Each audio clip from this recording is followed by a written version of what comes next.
Assalamu alaikum, my dear students of class 9 and 10 of English medium section. Can I strongly hope that you all are spending very good time at home and also preparing your classes according to your half-yearly syllabus?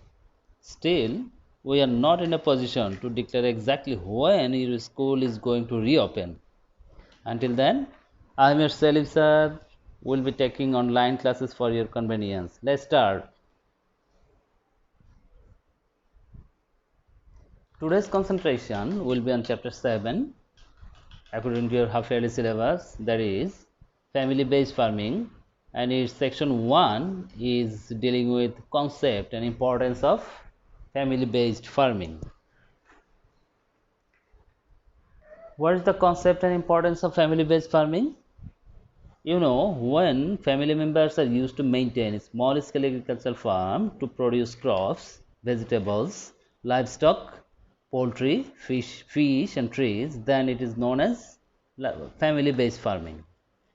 Huge capital and manpower are required for commercial farming, but commercial agricultural farms are further categorized into large, medium, and small farms. Next, what are the importance of family-based farming? It meets a family demand of food and nutrition. Number two, it plays role while guests are received at home. Number three, it creates employment for the family members. Number four, it creates employment opportunity for the family members. Number four, it utilizes leisure time of the family members. Number five, it creates opportunity for extra income for a family. Number six, fertility of agricultural land can be increased. Number seven, crop residues and byproducts can be utilized as livestock and poultry feed. Number 8, biogas can be produced by using animal excreta and these can be used as fuel. Number 9, it helps to add value to the national economy. Number 10, it improves farmers' livelihood. Do you know what are the aspects of family-based poultry farm? Or what points should be considered while establishing family-based poultry farm? These are: number one, poultry birds mean domestic birds having economic importance such as uh, chicken, duck, pigeon, turkey, geese, quail, etc. In our country, farmers are commonly rearing chicken, duck, pigeon, etc. in family-based poultry farm. Generally, farmers rear 5 to 15 chicken and ducks in their family farms. In such traditional farm, there is no improved housing or feed management practices seen. Chicken and duck lives on grains and insects getting from and around the homesteads. In this way, family demand for meat and milk are met up. Extra income can be earned by selling eggs and chickens in the market.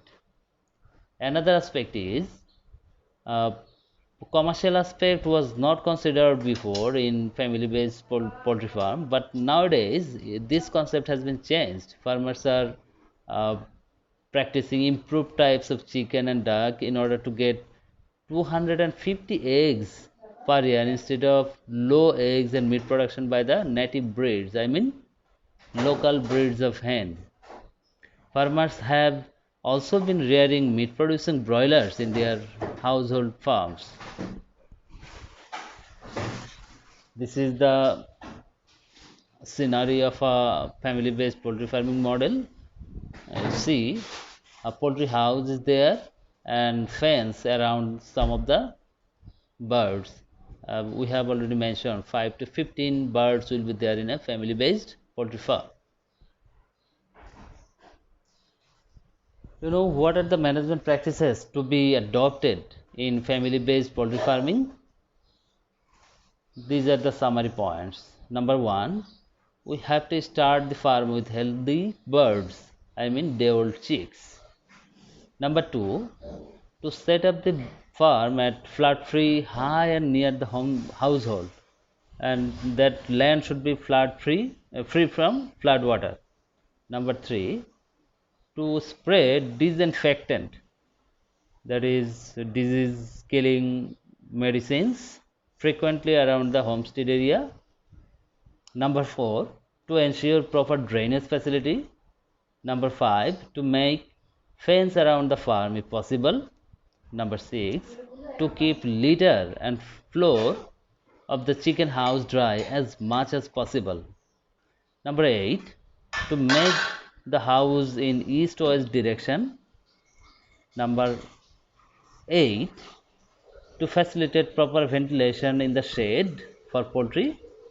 Number nine, to keep feeder and drinker of the poultry birds clean. Number 10, to provide balanced ration and pure water to the birds regularly. Number 11, to follow separate vaccination program for broiler and layer chicks in consultation with veterinary doctor. And number 12, to keep workers' body and dress clean and hygienic to secure or to ensure biosafety. Number 13, all birds should be destroyed and buried if disease outbreaks in epidemic form, like bird flu or any other disease like ranicate, fowl pox, etc. Advice should be taken from a veterinarian. Now, aspects or points to be considered while establishing family-based livestock farm.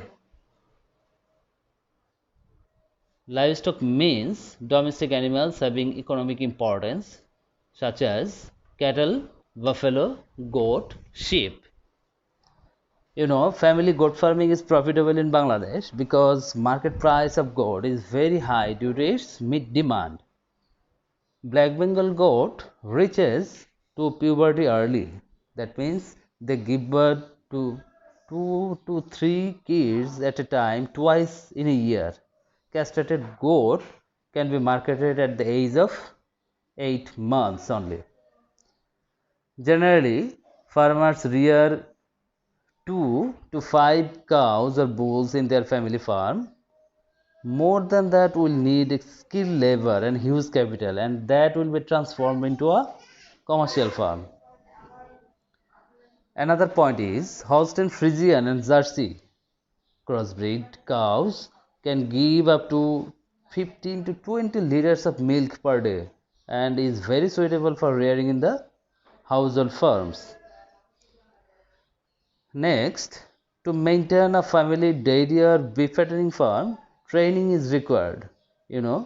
Especially knowledge on cattle breed, its production efficiency, on housing and feeding, on disease prevention and vaccination program is necessary. What are the management practices to be adopted in a family-based dairy farm? It is very similar to the management practices of a poultry farm, like number one, to start the farm with healthy calves, to set up the farm at flood-free highland and should be near the household, to spray disinfectant frequently around the farmstead or homestead, to ensure proper drainage facility, and number 5, to make fence around the farm if possible. Number 6, to keep cattle shed very clean and dry. Number 7, to make the house in east to west direction.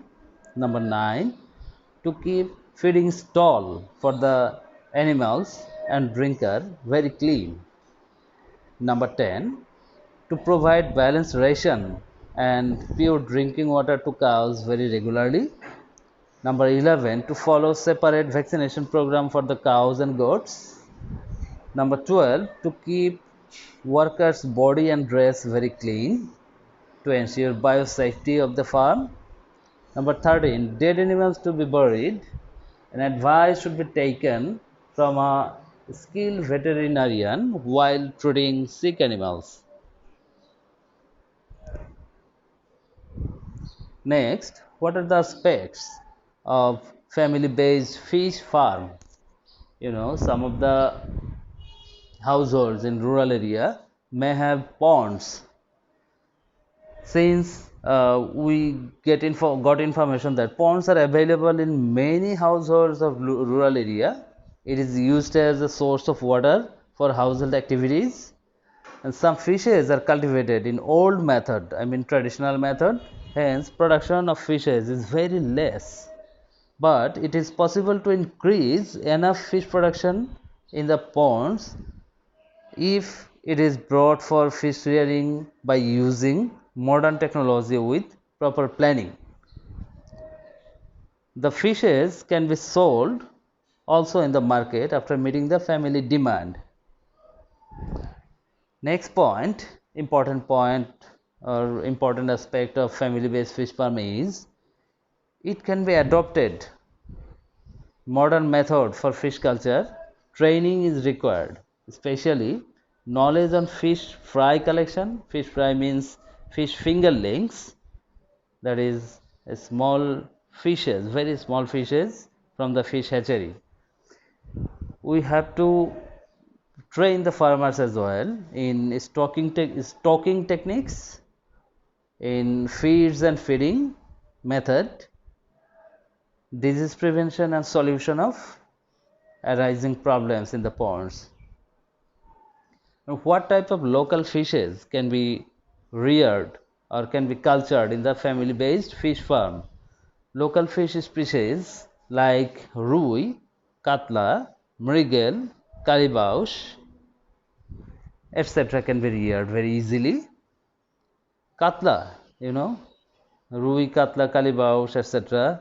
maybe 2 to 3 kg within a year, and rui and mrigel may also become 1 kg weight within a year upon sufficient feeding and management.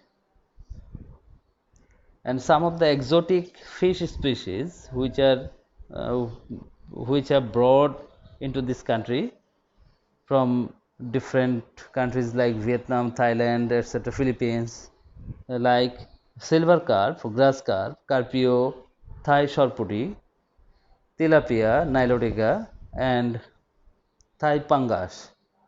These fishes are very quick growing, and its fries can be collected from renowned fish hatchery.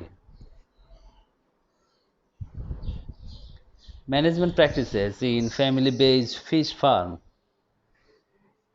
You know, family-based fish farm needs some management steps for rearing fishes very successfully.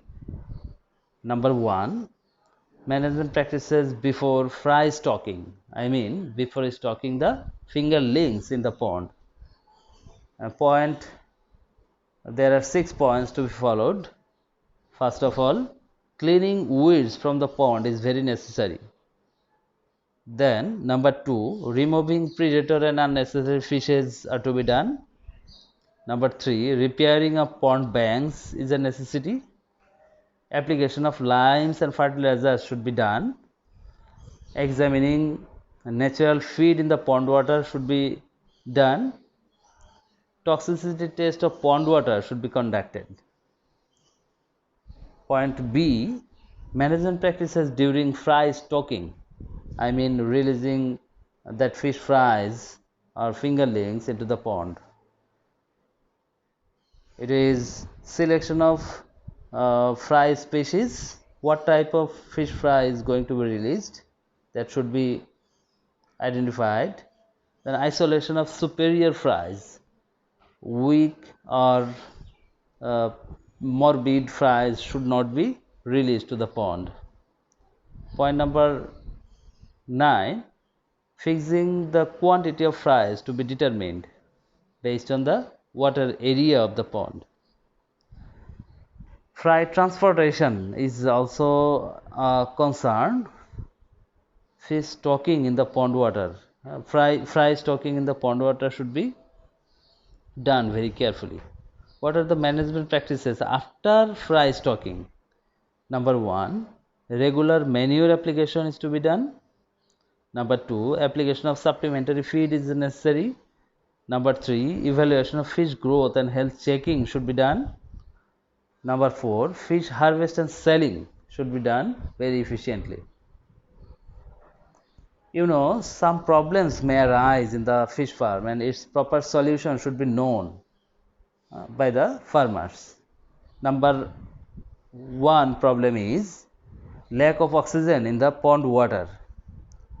This problem of lack of oxygen in the pond water is caused due to the presence of excess mud in the pond bottom, fermentation of organic matter, application of excessive fertilizer, water turbidity, cloud environment in the area where fish is being cultivated, and increased temperature.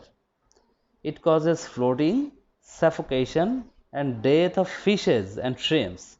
The mouth of dead fish remains open due to lack of oxygen. What remedies can we take to handle this problem? Supply of oxygen in the pond can be increased by swimming in the pond, by stirring the pond water, by heating bamboo, or by pulling horra, our traditional equipment which mixes oxygen to the pond water. In this crisis moment, clean and fresh water should be supplied or sprinkled in the pond by using water pump. Next problem is green layer on pond water. This problem is caused by accumulation of excessive green algae, resulting inhibition of normal breathing of fishes, and thus suffocation of fishes occur in the pond water. Pond environment is further deteriorated by dead algae, causing the death of fishes and the shrimps. What remedies are there? Algal layer can be removed by pulling thin cotton cloths. Number 2, temporarily supply of fertilizers and fish feed to be stopped. Number 3, water may be changed if required. Number 4, it can be controlled biologically by releasing few big-sized silver carps in the pond. Another problem is formation of red layer on pond water. This problem is caused due to the presence of red algae along with excess iron in pond water. It causes the inhibition of sunlight entering into the water. Production of natural feed for fish and shrimp is reduced. Moreover, it causes serious lack of oxygen in pond water. What remedies are there? Small packets of copper sulfate at the rate of 12 to 15 gram per decimal are to be tied with bamboo and placed at 10 to 15 centimeter deep in the pond water. Stirring of pond water is necessary, or it can be done by air current, and that will help to mix with the pond water and will reduce the red layer on it. Red algae can also be removed by pulling straw or coiled banana leaves on water or by using cotton cloths. Number 4, turbid water or water turbidity. What are the causes? If rainwater enters into the pond with washed out substances, if presence of excess decomposing materials in the pond bottom, or if there is excessive presence of silt particles in the water. Turbid water, hinders penetration of sunlight into the pond water, thus photosynthetic process is hampered and production of planktons get reduced. Rotting of eyes and gills of the fishes may occur due to penetration of suspended particles in the water. What are the remedies? Banks of the pond are to be repaired and raised so that it prevent entrance of washed out rainwater into the pond. Number 2, to plant grasses at the inner edge of the pond bank to reduce soil erosion. Number 3, hanging of freshwater hyacinth, and banana shades in the pond water, and any one of the following chemicals can be used.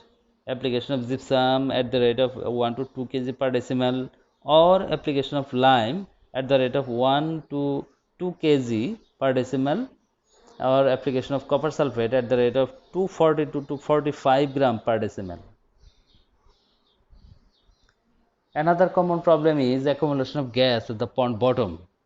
This problem arises due to presence of excess mud at the bottom of the pond and decomposition of creepers, organic wastes, etc. at that bottom.